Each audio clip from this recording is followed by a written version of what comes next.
Fala galera, beleza? Então no nosso primeiro vídeo dessa série de vídeos de bioquímica que eu vou trazer aqui no canal, a gente vai começar conversando um pouco sobre a água, né? A água, esse líquido mais importante, mais abundante do nosso corpo, tem diversas funções importantes. Mas antes, vamos começar organizando nossa aula em tópicos. E a primeira coisa que a gente vai conversar é a questão das quantidades que envolvem a água, né? As porcentagens, a água em números, a natureza da água e suas propriedades. A natureza da água explica muito das suas propriedades, então é bom ficar atento. A osmolaridade, que é um cálculo bem interessante e uma medida em relação à concentração de solutos. E a água e correlação clínica. Aqui eu trouxe uma correlação clínica associada ao diabetes, bem interessante, que lá no final você vai ver. Então vamos lá. Começando a água em números. Então, como a gente sabe, nem todo mundo tem quantidades iguais de água, né? Então, por exemplo, tem pessoas que têm um percentual maior do que outras pessoas, dependendo da massa corporal, da questão de saúde. Mas, geralmente, em média, homens adultos e mulheres adultas, em homens adultos você tem 50% a 65% do peso corporal, em média. Em mulheres você vai ter de 45% a 60% do peso corporal. Essas duas categorias aqui são adultas. Em crianças você vai ter até aí 75% do peso corporal. Já em idosos, que a gente não colocou aqui, esse percentual vai ser um pouco menor. Por quê? Porque nos idosos o sistema de controle de água é um pouco mais lento, de certa forma. Ele não responde tanto. Então é por isso que a gente tem que ter muito cuidado em relação à desidratação dos idosos, certo? Continuando. Primeira coisa, os compartimentos líquidos no corpo. Quando eu falo compartimentos líquidos, a gente está falando do líquido extracelular. E esse líquido extracelular, é bom lembrar, ele vai englobar o fluido intersticial, o plasma. Aí nesse fluido intersticial a gente vai incluir a linfa, beleza? Então, fluido intersticial, plasma e fluido transcelular. Abrindo um parênteses aqui, o que seria esse fluido transcelular? É basicamente o fluido pericárdico, o fluido pleural, o fluido cefalorraquidiano e o fluido gastrointestinal. Fecha parênteses, é só para ter uma ideia do que seria esse fluido transcelular, que não é muito discutido assim nos livros, né? Então, beleza, a gente tem um leque que compõe 60% de toda a nossa água e a gente tem o LIQ, que é o líquido intracelular, que compõe 40% de toda a nossa água, beleza? É muito importante a gente ficar atento a esse líquido intracelular, que ele vai ser responsável aí, dependendo de condições onde você vai ter uma desidratação severa, é a perda de água desse líquido aqui. Então fica atento que lá para o final a gente vai mostrar um pouco disso. Aí agora que a gente tem, eu coloquei uma tabelinha aqui bem legal, que eu não vou falar muito sobre ela. Se vocês quiserem, vocês podem dar uma pausa e darem uma olhada. Bate muito esses percentuais aqui que envolvem essa tabela, como eu disse no slide anterior para vocês, beleza? Então, primeira coisa, começar falando sobre a natureza da água. É importante ficar atento agora a esse assunto, porque ele vai explicar muita coisa das propriedades da água. E essas propriedades envolvem as propriedades biológicas mesmo, beleza? Então, a água ela é formada por oxigênio e hidrogênio, como todos sabem. Esse oxigênio aqui, ele é mais eletronegativo pelo hidrogênio. O que significa isso? Que ele vai ter maior afinidade por elétrons do que o próprio hidrogênio, certo? E a água ela tem um formato quase tetraédrico. Ela não tem um formato completamente tetraédrico, porque existe uma distribuição de cargas desiguais aqui. Porém, ela tem um formato quase tetraédrico. E por ter um formato quase tetraédrico, a água pode fazer pontos de hidrogênio com até 4 outras moléculas de água, que a gente vai ver no próximo slide. Então vamos com calma. Então, aqui a gente tem esse formato e a gente tem também pares de elétrons compartilhados. Quais são esses pares de elétrons compartilhados que a gente tem na água? Aqui, ó, entre o hidrogênio e o oxigênio existe um compartilhamento mútuo de elétrons aqui. Sabe como é o nome desse tipo de ligação aqui? Ligação covalente, onde o oxigênio vai compartilhar um elétron dele e o hidrogênio vai compartilhar outro elétron dele, e eles compartilham mutuamente, fica meio que rotacionando aqui esses elétrons, ligação covalente. E a gente tem elétrons não compartilhados. Aonde que estão esses elétrons? Aqui. Então aqui a gente tem elétrons desemparelhados que não estão sendo compartilhados com ninguém. Isso gera uma distribuição desigual de cargas, de elétrons, né? Porque assim, você vai ter elétrons que estão compartilhados e elétrons que não estão compartilhados. Esses elétrons que não estão sendo compartilhados, eles vão ser puxados mais para o lado do oxigênio, né? Criando ali uma nuvem eletrônica que vai puxar mais para o lado do oxigênio. Por quê? Porque exatamente, como eu disse, o oxigênio ele é mais eletronegativo, certo? Então a gente tem a formação de dipolos elétricos. Você lembra o que é lá no ensino médio de polos elétricos? É nada mais nada menos que essa distribuição desigual de cargas. Essa distribuição desigual de cargas é o que gera exatamente a polaridade na molécula, né? Por isso que a água é polar, justamente por essa distribuição desigual. Também tem a influência geométrica, mas a influência geométrica é justamente também por essa influência da distribuição desigual. E aí, primeiro ponto, propriedades da água. Segundo ponto no caso, né? E aí a gente vai falar das ligações de hidrogênio. Muita gente diz ligação de hidrogênio ou ponte de hidrogênio, mas o que importa mesmo é a gente entender como funciona ela, beleza? Então, primeiro, a gente tem o oxigênio mais elétron e o hidrogênio menos eletronegativo, certo? Aqui. Então lembra que eu te disse que nesse oxigênio a gente tem pares de elétrons não compartilhados, né? Então o que vai acontecer? Esses pares de elétrons não compartilhados, eles vão ter a tendência de formar interações eletrostáticas com outros hidrogênios de outras águas. Por exemplo aqui, ó, o que está acontecendo? Esse oxigênio aqui com aqueles dois pares de elétrons desemparelhados vão fazer interações eletrostáticas exatamente com esse hidrogênio aqui. Da mesma forma, o outro lado do oxigênio, né, vai fazer interações aqui eletrostáticas com esse hidrogênio. Esse hidrogênio que está aqui vai fazer interações com outro oxigênio de outra molécula. Então você percebe que cada molécula de água pode fazer interações eletrostáticas com até 4 outras moléculas de água. Isso é muito legal, né? Então, justamente pela formação dessa nuvem eletrônica, essas ligações de hidrogênio formam uma coisa chamada coesão das moléculas, né? Essa coesão é justamente a associação que permite, por exemplo, não sei se você já viu, que um mosquitinho ele consiga pousar ali em cima da água sem afundar, porque a água tem uma alta tensão superficial e aí justamente por conta das ligações de hidrogênio. Então essas ligações de hidrogênio vão formar uma coesão das moléculas permitindo essa adesão. E também essas pontes de hidrogênio ou ligações também vão ajudar a água a ter um alto calor de fusão. É por isso que é muito difícil, em situações naturais, fazer com que a água vire gelo. Você precisa ter uma geladeira, precisa ter uma máquina para poder fazer isso, porque assim, você precisa tirar muito calor da água, né? Ou então uma temperatura adequada. Você precisa tirar muito calor da água para a água se formar gelo. E a água também tem um ponto de ebulição muito alto e o calor de vaporização também, justamente por conta dessas ligações de hidrogênio, beleza?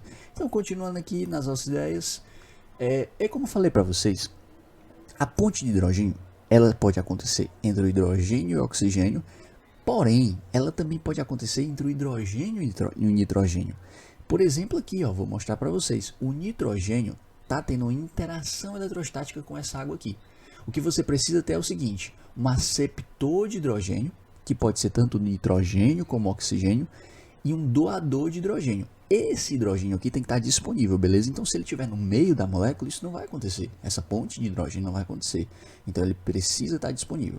Então, a partir de hoje, você lembra. Interação, ligações de hidrogênio podem estar associadas tanto a uma interação com o nitrogênio como o oxigênio com a molécula de água, beleza? Interações eletrostáticas. Então, um núcleo de hidrogênio ligado a oxigênio ou nitrogênio pode interagir com um par de elétrons não compartilhados de outra molécula. Isso aqui a gente vai ver muito esse tipo de interação, incluindo também o nitrogênio, em sistemas biológicos, beleza?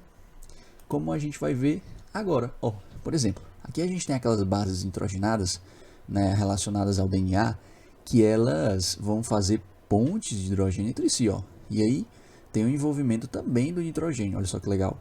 Essas moléculas aqui também, a título de ilustração, né? E essas aqui. Bem legal, né, galera? Então, continuando. Falar um pouco das forças das ligações de hidrogênio. O interessante é que as ligações de hidrogênio, elas são relativamente fracas.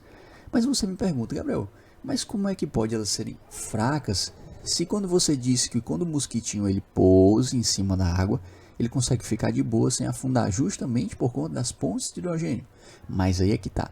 Apesar de as ligações de hidrogênio serem fracas, quando você forma um conjunto delas, ela se torna forte. né? Ela se torna de certa forma resistente, porque se não fosse isso, a água não teria uma coesão interessante, né? Então, por serem relativamente fracas, as ligações se desfazem e se refazem continuamente. Por isso que a água é fluida. A água em situações naturais é fluida, normais, né? De temperatura e pressão, ela é fluida, né? E aí, uma força, por exemplo, para a gente quebrar essa ligação de hidrogênio, a gente precisa, a cada mol de água, a gente precisa dar 23 kJ para justamente, de energia, para justamente romper essa ligação.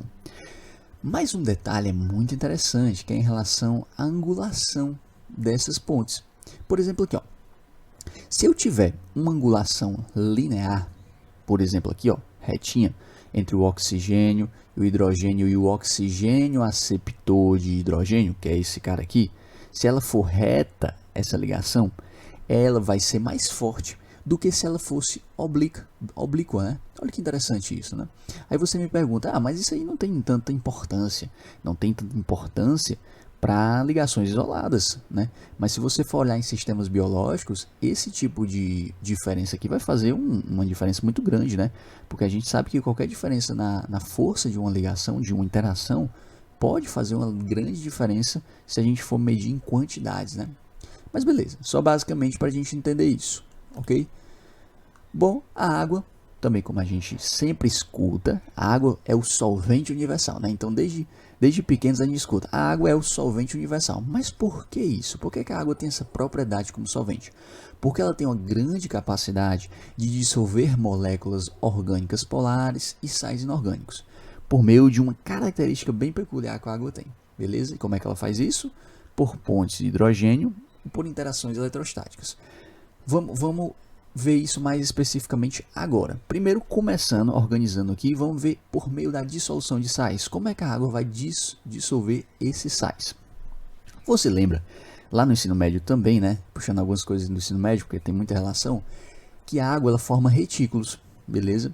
E esses retículos, a água não, desculpa, os sais, eles formam retículos. Por exemplo, o NaCl, que é o cloreto de sódio, ele forma retículo em situações quando ele está em estado sólido. Então, por exemplo, em estado sólido, o cloreto de sódio ele forma um retículo cristalino. Porém, quando você pega o sal e joga lá na água, em meio aquoso, esse retículo vai ser desfeito. Aí você nunca se perguntou, não, por que esse retículo vai ser desfeito? Aí é que tá, ele vai ser desfeito justamente por conta da constante dielétrica alta da água. E aí você me pergunta, o que é constante dielétrica, Gabriel? Constante dielétrica é a capacidade que uma substância tem de acumular cargas. Vamos sintetizar isso. Claro que tem um princípio físico muito mais complexo, mas não é o nosso interesse. Então, é a capacidade da substância de acumular cargas. Então, como a água tem uma grande constante dielétrica, ela vai fazer com que esse retículo se quebre, fazendo com que, por exemplo, o cloreto e o Na+, o sódio, fiquem livres, esses íons fiquem livres, e aí a água vai até esses íons. Só que essa água forma chamadas camadas de hidratação nesses íons, mas não é de qualquer jeito. No cloreto, o lado do hidrogênio, que é o lado positivo da água, né? Então assim, a gente tem o lado do oxigênio, que é o lado negativo, e o lado do hidrogênio, que é o lado positivo. Ele vai se ligar a esse cloreto. Não é que ele se ligue, mas ele vai fazer uma interação eletrostática bem interessante com esse cloreto, porque é a parte negativa. Então a parte do hidrogênio positiva faz uma interação com a parte negativa do cloreto. E o sódio, você vai ter o oxigênio negativo fazendo interação com o sódio positivo. Isso forma ao redor desses íons camadas chamadas camadas de hidratação ou camadas de solvatação. O importante é saber disso, que esses íons eles caminham no nosso sangue dessa forma, né? É muito interessante isso, é como se a água fosse um transportador muito interessante nesse sentido, beleza? E ligação a biomoléculas carregadas. A água é capaz de se ligar a biomoléculas carregadas também, né? De certa forma, o que é que ela vai fazer? Ela vai substituir a ligação dessas moléculas, por exemplo, soluto-soluto, e formar ligações soluto-água. Aquela constante dielétrica da água alta vai fazer com que essa ligação soluto-soluto se dissocie, né? E aí as pontes de hidrogênio vão atuar e vai formar soluto-água. Um exemplo é essa molécula aqui bem interessante, a espermina, onde a gente tem um nitrogênio aqui, essa biomolécula vai poder fazer ponte de hidrogênio com água. E aí por isso que tem essa dissolução. Por isso que elas caminham nos nossos líquidos corporais dessa forma, né? Essas biomoléculas. Beleza? Bom, a modificação de biomoléculas também pode acontecer, né? Então, por exemplo, quando a gente fala de proteínas, ácidos graxos, eles podem ser modificados ou se modificarem pela influência da própria água, né? Então, assim, as biomoléculas, primeiro, as biomoléculas, a maioria são anfipáticas. Aí, o que é ser anfipático? Anfipático é que uma parte dessa molécula é polar e outra parte é apolar. Por exemplo, uma proteína. Uma proteína, ela não é inteiramente, na maioria das vezes, polar. Ela tem a sua parte apolar e a sua parte polar, né? E também, essas modificações podem ter influência de interações, tanto hidrofílicas, que é a que tem partes que têm afinidade com a água, como hidrofóbicas, partes que têm afinidade com lipídios e não afinidades pela água. E essas biomoléculas têm tendência de sofrer modificações a fim de maximizar a formação de cargas energeticamente favoráveis. Criou vários pontinhos de interrogação aí na tua cabeça, né? Vamos entender agora, por meio de uma imagem, como é que seria isso. Olha só, você está vendo aqui uma proteína. Então essa estrutura aqui da proteína está bem novelada, né? E como eu disse, a proteína não é totalmente polar ou totalmente apolar. Ela tem suas partes polares e suas partes apolares. Por exemplo aqui, ó, olha essa ligação. Essa ligação é uma interação hidrofóbica, tá? E essa ligação é uma interação hidrofílica. E aí fica uma dica legal. Sempre que você vê uma interação hidrofóbica, ela tem a tendência de se fechar, de fugir, vamos botar de certa forma, da água. Então, olha só, essa interação aqui, ela está se fechando para dentro. Olha só, olha o que está acontecendo, ela está se fechando justamente para fugir da superfície, que é a aquosa, essa região superficial. Imagina que aqui é o nosso plasma, então aqui é uma superfície aquosa. Então, essa ligação hidrofóbica tenta fugir da água, porque ela é hidrofóbica, né? Então, aqui essa ligação foge da água. Já essa daqui fica mais na parte da superfície. Olha só, ela fica mais aberta. Por quê? Porque ela tem exatamente uma tendência de ir para a água, porque ela é hidrofílica. Isso aqui é uma ponte de hidrogênio, então é uma ligação polar, né? Já essa apolar não permite isso. Outro exemplo muito interessante é a própria membrana plasmática. Eu acho que você talvez já deve ter se perguntado, né? Por que a membrana plasmática ela tem esse formato? Olha só, ela vai ter esse formato justamente porque lá na membrana plasmática a gente tem os fosfolipídios, que é essa galerinha aqui. Imagina essa imagem aqui mais aprofundada, a gente encontra os fosfolipídios. Aqui é a fosfatidilcerina, um tipo de fosfolipídio, onde você vai ter uma parte polar aqui e essa parte toda apolar, certo? Essa parte polar aqui vai ter afinidade pela água, certo? Então você vai ter uma estrutura de modo que a parte polar ela vai ter uma tendência de ir para a região superficial para poder seguir a água, digamos assim. E essa parte apolar vai ter uma tendência de fugir da água, por isso que ela fica mais na parte interna, né? Criando um meio energeticamente favorável para ficar mais hidrofóbica e cria-se um meio energeticamente favorável para ficar mais hidrofílica. Por isso que o formato da membrana plasmática é de certa forma assim, que cria um meio energeticamente favorável para quem é polar ficar mais próximo da superfície, criando uma região energeticamente favorável, e quem é apolar fica mais distante da superfície aquosa, né? Porque imagina que a célula, fora da célula a gente tem muita água, né? Então a superfície aquosa, beleza? É mais ou menos essa ideia. Outra coisa é a formação das micelas. As micelas são agregados, né, anfipáticos. Você tem tanto uma parte polar aqui como uma parte apolar. Aí por que ele forma a micela? Ela é circular, justamente porque é uma tentativa de a região hidrofóbica se fechar para uma região mais interna e a parte polar e ter uma maior adesão à superfície, né? Criando um meio aqui que é super energeticamente favorável, tanto para a parte apolar, porque ela se fecha para dentro, como para a parte polar, que ela fica mais disponível para a parte de fora, beleza? A água também funciona como um grande regulador térmico, isso por conta também do alto calor de fusão dela. Não só do alto calor de fusão dela, como da alta condutividade térmica. O que seria essa alta condutividade térmica? É a capacidade de uma molécula absorver, de uma substância, por exemplo, absorver bastante calor e não mudar tanto a sua temperatura. A água é perfeita para isso. Por que isso acontece? Porque a água tem um grande calor específico. O que é o calor específico? É a capacidade de eu aumentar, por exemplo, em 1 grama de água, 1 grau. Por exemplo, para aumentar em uma grama de água, uma graminha de água, para a gente aumentar 1 grau, a gente precisa dar 1 caloria. Você pode achar pouco, mas existe vários outros solventes que esse número aqui é bem menor. Por isso que a água é muito importante por ter uma alta condutividade térmica lá para os nossos sistemas biológicos. Porque ela é capaz, por exemplo, de absorver uma relativa quantidade de calor sem mudar tanto sua temperatura. Um exemplo disso é lá no cérebro. A água ela funciona como um grande regulador térmico do cérebro. Por quê? Porque o cérebro ele produz como ele trabalha, ele usa muita energia, ele produz muito calor. Então a água chega lá e absorve esse calor, né, para poder justamente esfriar um pouco mais as nossas regiões cerebrais, né, para não ter um superaquecimento. Então a água contribui bastante para dissipar o calor de áreas de alto uso de energia. Aí eu coloquei um exemplo bem interessante que é das glândulas sudoríparas. Lá no nosso hipotálamo, que ele é um grande termostato do nosso corpo, ele vai regular essa parte da temperatura e vai influenciar bastante as glândulas sudoríparas a liberarem o suor. Quando a glândula sudorípara libera o suor, ainda não é suficiente esse suor, por si só, ele esfriar mais o nosso corpo. Ele precisa evaporar, porque quando ele evapora, quando o suor evapora, ele puxa todo o calor. Então o suor vai evaporar e vai liberar. Então é muito importante essa parte também das glândulas sudoríparas. Beleza? Bom, osmolalidade. A osmolalidade é uma medida que a gente calcula, basicamente, para a concentração de solutos. Então, um exemplo que é essa concentração de solutos e moléculas dissolvidas. Então, por exemplo, ainda não falei do cálculo, mas a gente vai entender mais ou menos assim. Ó. Quanto maior a osmolalidade, maior a concentração de solutos. Beleza?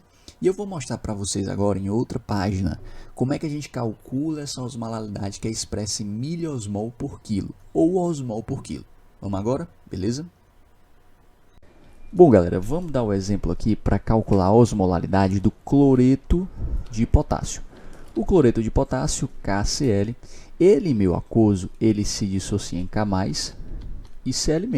Tá aí tudo bem, né? Beleza, lá do ensino médio a gente vê muito isso.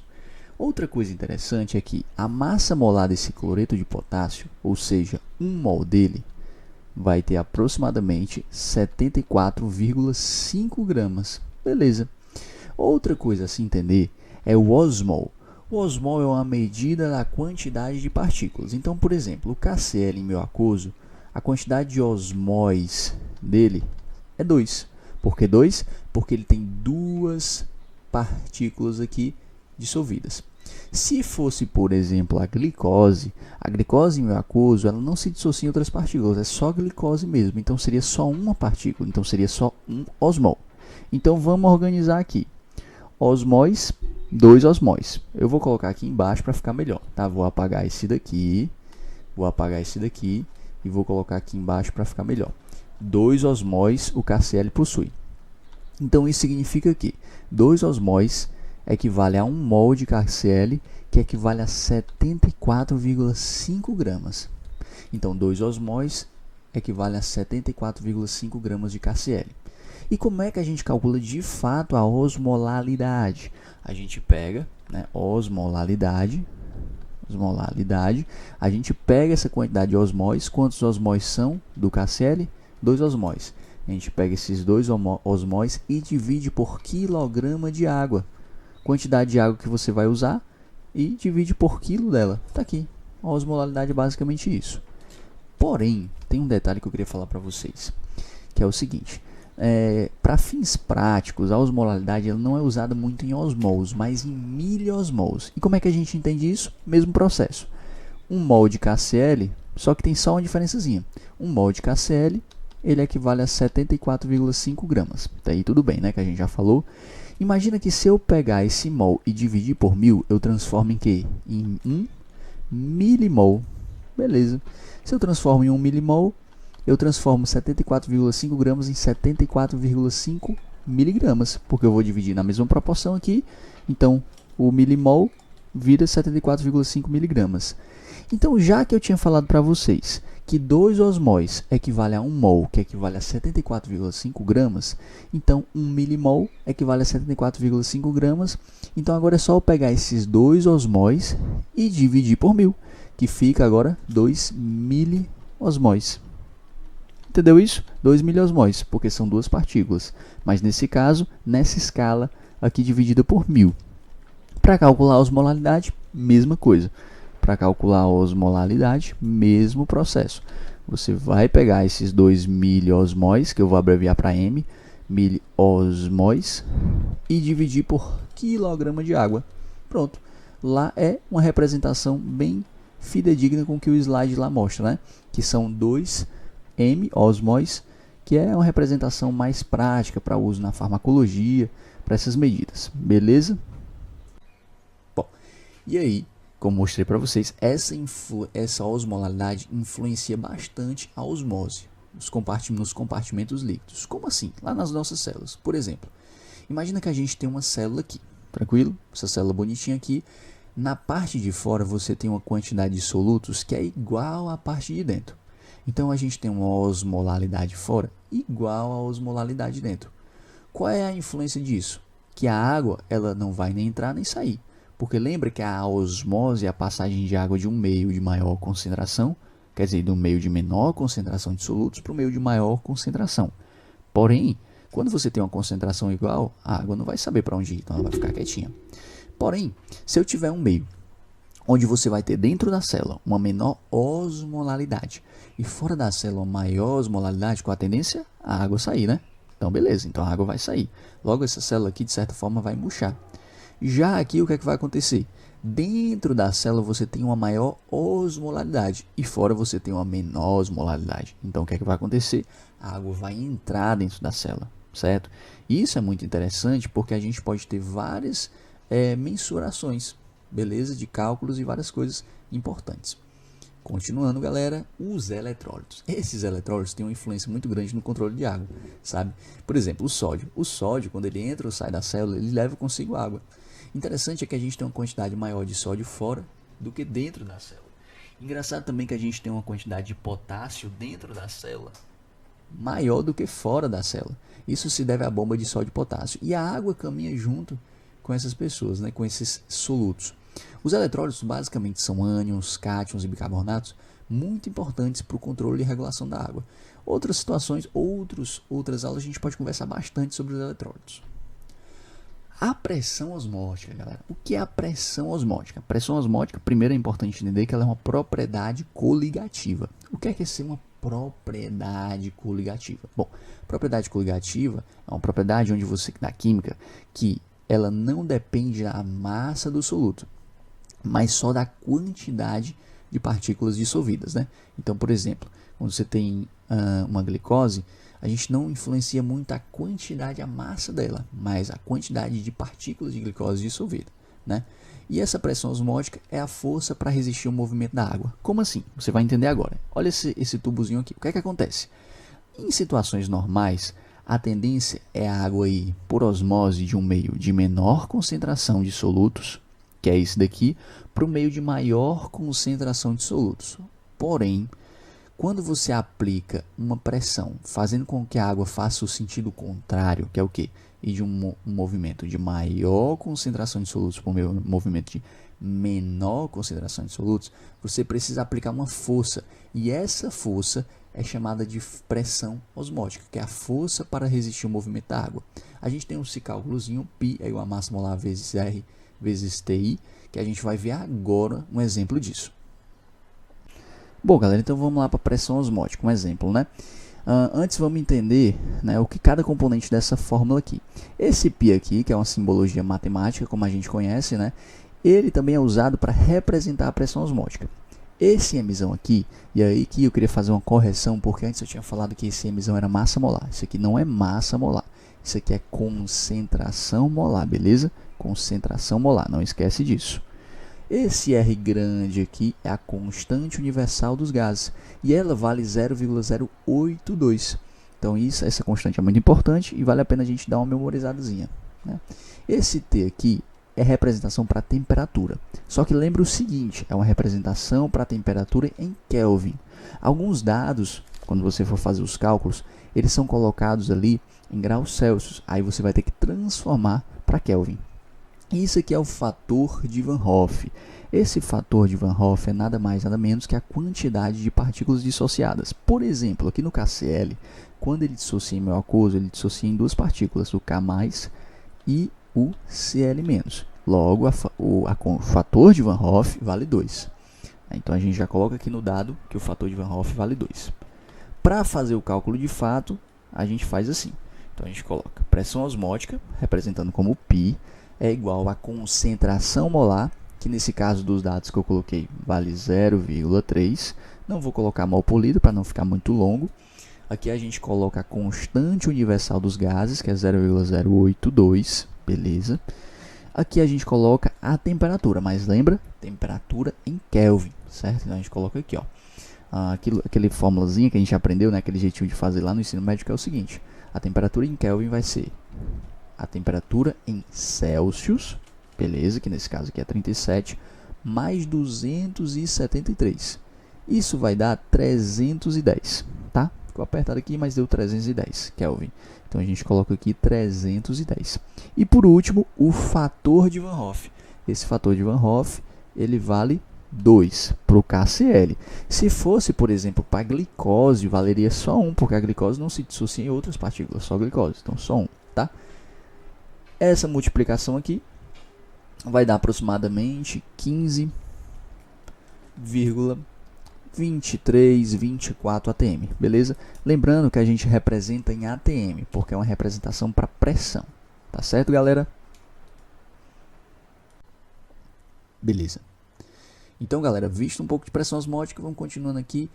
Último assunto, água e correlação clínica. Galera, aqui eu trouxe uma curiosidade, um aspecto muito importante em relação à desidratação e à diabetes tipo 2. Como a gente sabe, a diabetes tipo 2 ela é uma resistência à insulina. Ou seja, a glicose não responde muito bem à insulina. Então a gente tem uma série de problemas em relação a isso. Então, por exemplo, a gente pode causar níveis sanguíneos altos de glicose, né? Em situações de pacientes que não tenham tanto cuidado, níveis sanguíneos altos de glicose e de corpos cetônicos. Mais na frente a gente vai ver o que são esses corpos cetônicos. Mais adiantando, são derivados da quebra de lipídios.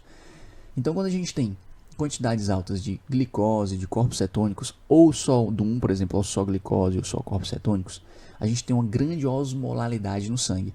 Esse aumento da osmolaridade no sangue, ela pode fazer com que a água saia lá de dentro da célula e vá no sentido da parte extracelular.